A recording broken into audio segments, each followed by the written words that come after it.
ইতিমধ্যে ভগৱন্ত ঈশ্বৰ পুৰুষৰ বিভিন্ন ধৰণৰ লীলা অৱতাৰৰ জৰিয়তে কেনেকৈ দুষ্ট দমন আৰু সংযম পালন কৰি পৃথিৱীত ধৰ্ম আৰু শান্তি স্থাপন কৰি থৈ গৈছিল, এইখিনি সকলোখিনি কথা আমাক ছবিচন্দ্ৰে খুব সুন্দৰকৈ আমাক অৱগত কৰি কৈছে।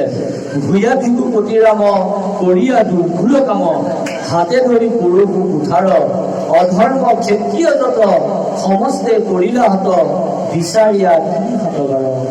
এইবাৰ ভগৱন্ত ঈশ্বৰ পুৰুষৰ পৰশুৰাম নামৰ যিটো অৱতাৰ, ভৈলাহা পৰশুৰামৰ নামে অৱতৰি নিক্ষত্ৰিয় কৰিলা সমস্ত সুন্দৰী।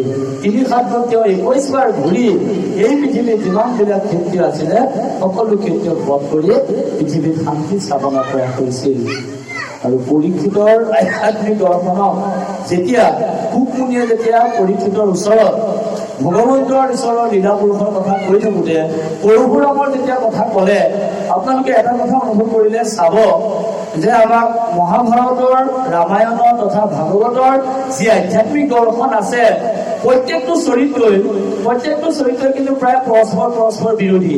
কেনেকুৱা বিৰোধী আপুনি চাব, এফালে আপুনি দেখিলে ভগৱন্ত ঈশ্বৰ পুৰুষে অৱতাৰ ধাৰণ কৰিলে কপিল মুনি হিচাপে, মানে কপিল মুনি হিচাপে অৱতাৰ ধাৰণ কৰি কপিল মুনিয়ে কি কৰিলে, মাকক জ্ঞান ভক্তিৰ সন্ধান দিলে।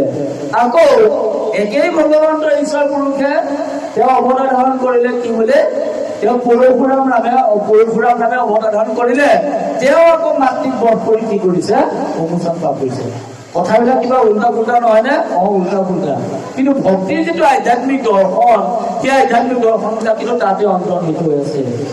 একে ভগৱন্ত ঈশ্বৰ পুৰুষৰ আধ্যাত্মিক তত্ত্ব যি পৰশুৰামক মানে কি কৰিছিলে, পৰশুৰামে পিতা জমদগ্নিৰ মানে কথা মতে তেওঁ কি কৰিছিলে, মাতৃৰ ৰেণুকাক তেওঁ মানে কি কৰিছিলে, তেওঁ বধ কৰিছিলে। ঠিক তেনেধৰণে অন্য এটা চৰিত্ৰ, যি চৰিত্ৰ হৈছে আপুনি মই চালে প্ৰহ্লাদৰ চৰিত্ৰটো চাওক। যি প্ৰহ্লাদে আকৌ কি কৰিছিলে, যে মাতৃৰ আদেশ পালন কৰি কিন্তু পিতৃক বিৰোধ কৰিছিল। কথাবিলাক ধৰিব পাৰিছেনে? অৰ্থাৎ এই বৈপৰীত্যৰ মাজতে, বিৰোধৰ মাজতে, এই মানে অমিলৰ মাজতে কিন্তু আমি এটা মিল বিচাৰি পাওঁ।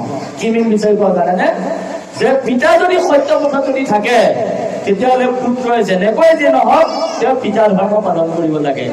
আৰু কোনোবা এগৰাকী মাতৃ যদি সত্য পথত যদি থাকে, মাতৃগৰাকী যদি ধৰ্মৰ পথত থাকে, তেতিয়াহ'লে সেইজন সন্তানে কি কৰিব লাগে, মাতৃৰ পথ তথা মাতৃৰ বাক্য কি কৰিব লাগে, পালন কৰিব লাগে।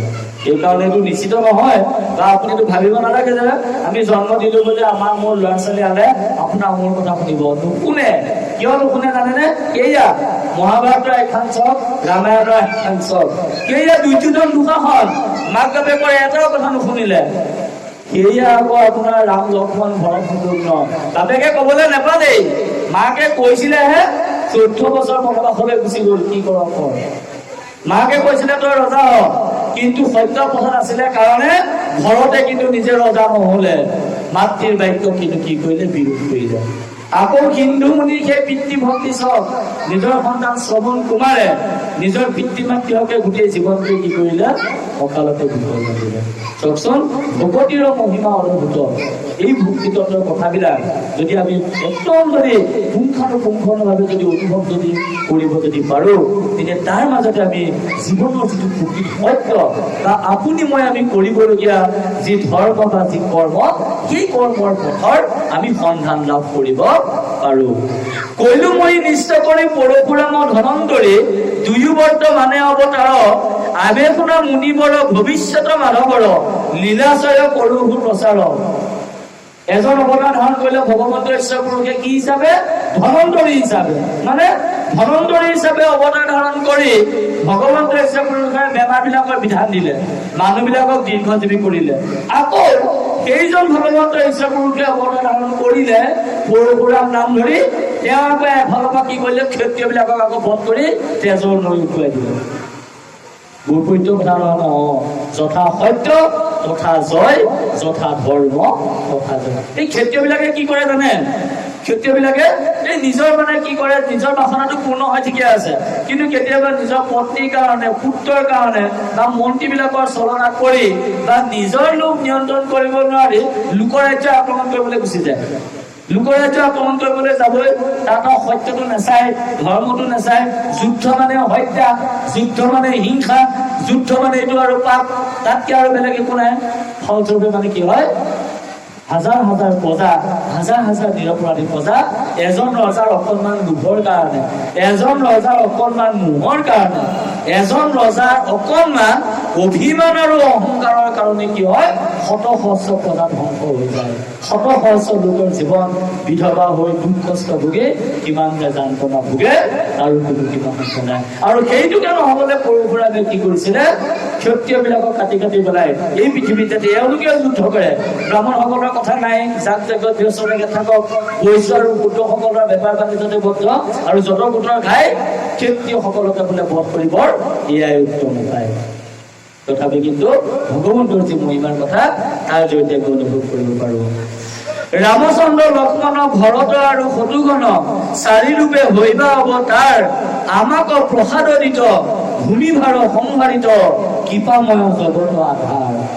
চাওকচোন, 24 অৱতাৰৰ ভিতৰত ভগৱন্তৰ 4 অংশৰ অৱতাৰ হিচাপে নকলেও ভগৱন্তৰ অন্য এক অংশৰ অৱতাৰ ৰামচন্দ্ৰ। জীৱনত পুনৰ ধৰিছো, জীৱনত আপুনি মই আমি কি কি কৰিব লাগে, জীৱনত আপুনি মই আমি কি কি কৰিব নালাগে, আৰু জীৱনটো আমিনো কেনেকৈনো অতিবাহিত কৰিব লাগে, জীৱনটোনো আমি কেনেকৈনো যাপন তথা উদযাপন কৰিব লাগে, এয়া কোনে দিছে জানে?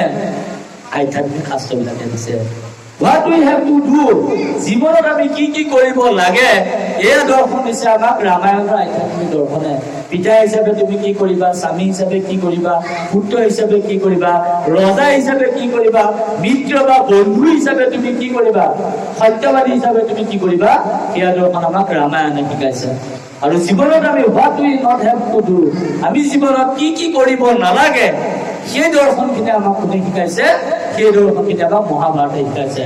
তুমি ৰজা হৈ পেলাই লোকৰ সম্পত্তিলৈ মোহ নকৰিবা, তুমি ৰজা হৈ পেলাই লোকৰ ৰাজ্যত আহিবলৈ চেষ্টা নকৰিবা, তুমি ৰজা হৈ পেলাই সেনাপতি হৈ পেলাই মিছাকে তুমি বিহুত তুমি অকণমানি জীৱ এটাক তুমি বধ কৰিবলৈ চেষ্টা নকৰিবা, ৰজা হৈ পেলাই নিজৰ ভাতৃসকলক তোমাৰ ধৰি বিষ লাৰু পাণ খুৱাই জুই জ্বলাই পেলাই মাৰিবলৈ চেষ্টা নকৰিবা, ৰজা হৈ পেলাই তুমি সেই ৰজাজনৰ দ্ৰৌপদীক তুমি বস্ত্ৰ হৰণ কৰিবলৈ নাজানা, ইত্যাদি ইত্যাদি ইত্যাদি।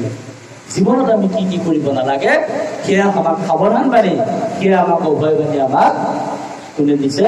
মহাভাৰতৰ জীৱন দৰ্শনে।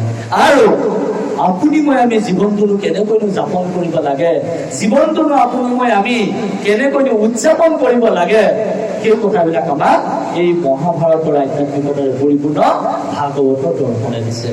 ভাগৱতত উল্লেখ কৰা প্ৰত্যেকটো কথা, ভাগৱতত উল্লেখ কৰা প্ৰত্যেকটো সিদ্ধান্ত, ভাগৱতত উল্লেখ কৰা প্ৰত্যেকটো উপদেশ আপুনি মই আমি মনাটো সম্ভৱ নহয়, স্বাভাৱিক। কিন্তু তাৰ মাজৰ পৰা যদি আমি দুটামান, তাৰ মাজৰ পৰা যদি কেইটামান, তাৰ মাজৰ পৰা যদি অকণমান যদি আমি যদি দৈনন্দিন জীৱন চৰ্চাৰ মাজেদি যদি আমি যদি প্ৰয়াস যদি কৰো, তেতিয়াহ'লে নিশ্চিতভাৱে আমি নেদেখা জনৰ তথা ভগৱন্ত ঈশ্বৰ পুৰুষৰ আশীষ আৰু কিবা লাভ কৰিব